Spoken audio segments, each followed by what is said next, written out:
Hello friends, welcome back to my channel. I am RPSC here. So let's start with composite shaft. Composite shaft क्या होता है? Okay इससे पहले मैं बता देता हूँ कि अभी तक हम सिलेंड्रिकल शाफ्ट, होलो सिलेंड्रिकल शाफ्ट, इनकी पावर, इनकी टॉर्क, इन सब के बारे में पढ़ चुके हैं. तो कंपोजिट शाफ्ट क्या होता है? सिलेंड्रिकल शाफ्ट मतलब सॉलिड सिलेंड्रिकल शाफ्ट प्लस होलो सिलेंड्रिकल शाफ्ट, इन दोनों का मिक्सचर होता है. सपोज कैसे वो, जैसे कि ये मान लो इतना इतना hollow cylinder solid cylindrical shaft है, अंदर से पूरा भरा हुआ है, ठीक है. तो ये सॉलिड सिलेंड्रिकल शाफ्ट है और ये वाला ये जो दिख रहा है आपको, ये एक होलो सिलेंड्रिकल शाफ्ट है.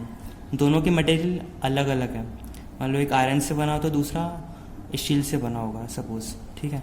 तो इन दोनों को जब हम जोड़ लेंगे, सपोज इसको हमने इस तरीके से जोड़ दिया, तो ये पूरा एक शाफ्ट कहलाएगा और इसी शाफ्ट को हम बोलते हैं कंपोजिट शाफ्ट. तो इसकी डेफिनेशन है यहाँ पे, इस शाफ्ट मेड अप ऑफ 2 और more materials and behaving as a single shaft. मतलब जब 2 या 2 से मटेरियल से मिलके जब हम एक शाफ्ट बनाएं और उसको एज ए सिंगल शाफ्ट हम यूज़ करें तो वो कंपोजिट शाफ्ट होता है, ठीक है. एक composite shaft one type of shaft is rigidly sealed over another type of shaft. इसका मतलब यही है कि एक के ऊपर दूसरे को बहुत ही अच्छी तरीके से चढ़ा दिया जाता है, ठीक है. और एक और बात, ज्वाइन करने से पहले इसका टॉर्क कुछ और होता है, इसका टॉर्क कुछ होता है और होता है. तो सिमिलरली और जब हम इसको ज्वाइन कर लेंगे तो जो हमारा टोटल टॉर्क होगा ना, वो sum of torque by individual shafts की तरह ही होगा. And angle of twist in each shaft will be equal. This is a very important thing in composite shaft. ये क्वेश्चन में हमेशा यूज़ करना आप, है ना. Okay now see composite shaft पे क्वेश्चन किस टाइप से आते हैं. तो एक एग्जांपल है हमारे सामने, बहुत इंटरेस्टिंग और अच्छा एग्जांपल है. तो देखते हैं क्या लिखा है इसमें. एक composite shaft consist of A steel rod 60 mm. मतलब एक स्टील रॉड है जिसकी लेंथ है 60 mm, डायमीटर है 60 mm, surrounded by a closely fitting tube of brass. उसके ऊपर ब्रास की फिटिंग की गई है. मतलब ये स्टील की हमारे पास रॉड है, उसके ऊपर ब्रास फिट किया गया है. ओके तो अब क्वेश्चन में ये है कि find the outside diameter of the tube. हमें इसका टोटल डायमीटर निकालना है, कितना होगा, so that when a torque of 1000 newton metre is applied to the composite shaft. जब इस पूरे शाफ्ट पे 1000 न्यूटन मीटर का टॉर्क लगे, इट विल बी, और एक और लिखा है कि यहाँ पे it will be shared equally by the 2 materials. मतलब जो टॉर्क है वो स्टील और ब्रास दोनों को आधा आधा डिवाइड होगा. दैट इज यहाँ पे अगर 1000 न्यूटन मीटर लिखा है तो ब्रास पे टॉर्क 500 जाएगा एंड स्टील पे भी 500 जाएगा. Is applied to the composite shaft, ठीक है. It will be shared equally by the 2 materials. Okay now अब क्या दिया हुआ है कि हमें स्टील का modulus of rigidity and C दिया हुआ है, ठीक है. एंड और इसमें ये भी है कि find also the maximum shear stress in each material and common angle of twist in a length of 4 metre. मतलब हमें थीटा निकालना है और maximum shear stress each material में निकालना है. तो डायग्राम से आप समझ गए होंगे कि इसकी लेंथ 4 मीटर है, स्टील की डायमीटर है 60 mm और लेट हमने माना है कि टोटल डायमीटर d, इसको d लिख देते हैं. नाउ लेट्स राइट क्या क्या गिवन है. सबसे पहले तो गिवन लिखना बहुत ज़रूरी है ताकि आपको एक आइडिया लग जाए कि क्वेश्चन में क्या क्या दिया है और आपको क्या फार्मूला लगाना है. तो क्वेश्चन में दिया है डायमीटर ऑफ स्टील रॉड दिया है, टॉर्क दिया है 1000 न्यूटन मीटर टोटल. इसको हमने मिलीमीटर में कन्वर्ट कर लिया क्योंकि सब हमारा मिलीमीटर में ही है. सी ऑफ स्टील इज 8.4 दिया है एंड सी ऑफ ब्रास भी दिया हुआ है. Similarly length of composite shaft is 4 metre given, converting it to 4000 millimeter. Now let us assume something, that let d be the outside diameter of tube, tau as shear stress in steel and tau be shear stress in brass. तो inner diameter of brass क्या हो जाएगा, it is obviously is equal to diameter of mass. brass is a hollow cylindrical. अगर अकेले brass को देखा जाए, steel को हटा दिया जाए तो वो एक hollow circular shaft है. तो उसका आउटर डायमीटर d है और इनर 60 mm है. हमें एक फॉर्मूला पता है, T/J is equal to C theta by L. हमारे पास c है, l है, थीटा दोनों में इक्वल है एंड t हमें निकालना है. और जे हम निकाल सकते हैं। तो पहले हम जे निकाल लेते हैं क्योंकि जे बहुत इंपॉर्टेंट होता है पोलर मोमेंट ऑफ इनर्शिया। तो अप्लाइंग जे फॉर स्टील, इसका सिंपल फॉर्मूला है π/32 d की power 4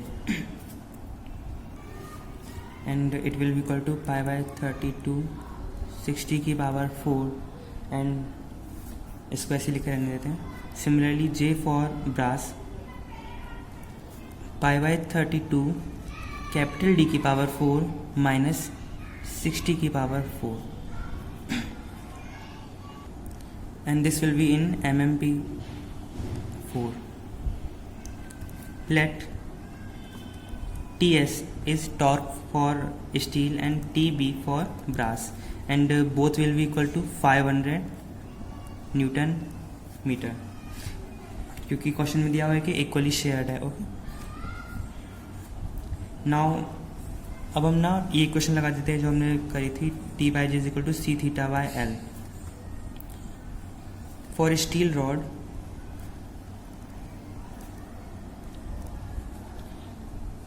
TS will be equal to CS theta S JS divided by LS, and similarly for brass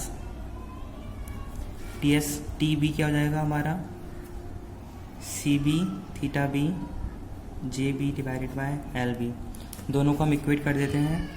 TS is equal to TB, तो CS थीटा S JS divided by LS will be equal to CB theta B JB will be LB। And the thing is that composite shaft में angle of twist same होते हैं, तो ये दोनों cut गए and length shaft की equal है, तो यहाँ से ये भी कट गया। तो हम यहाँ पे इन दोनों चीज़ों को इक्वेट करने वाले हैं।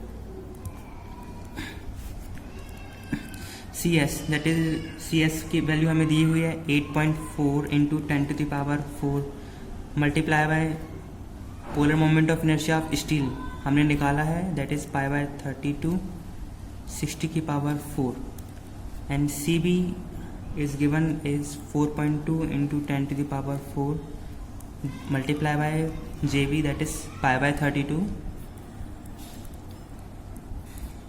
इसको सॉल्व करने पर हमारे पास जो आउटर डायमीटर रहेगा it is equal to 79 millimetre.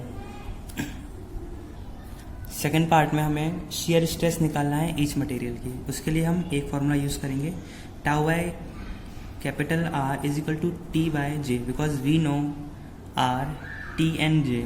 Okay, so τ is equal to T multiply by R divided by J।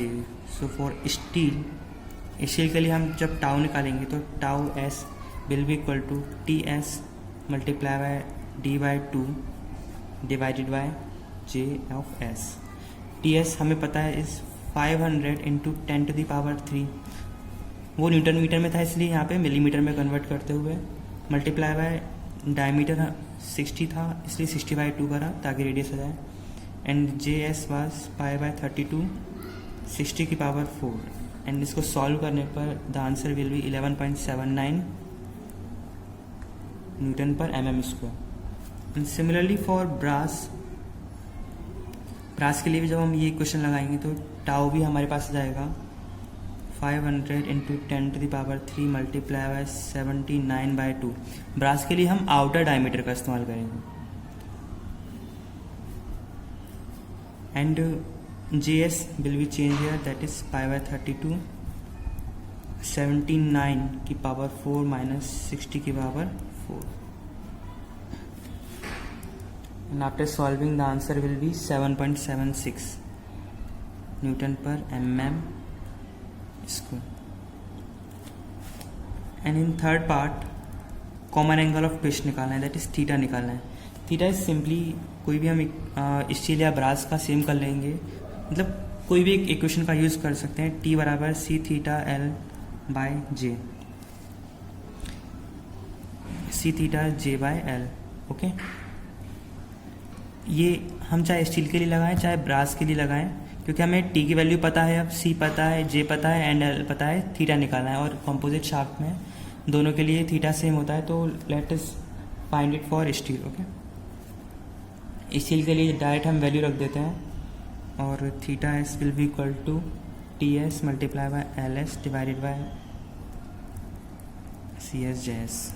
थोड़ा फॉर्मली लिख लिया, तो वैल्यू पुट करेंगे, मल्टीप्लाई बाय 4000, लेंथ कितनी थी 4 metre, and C S 8.4 into 10 to the power 4 multiply by pi by 32,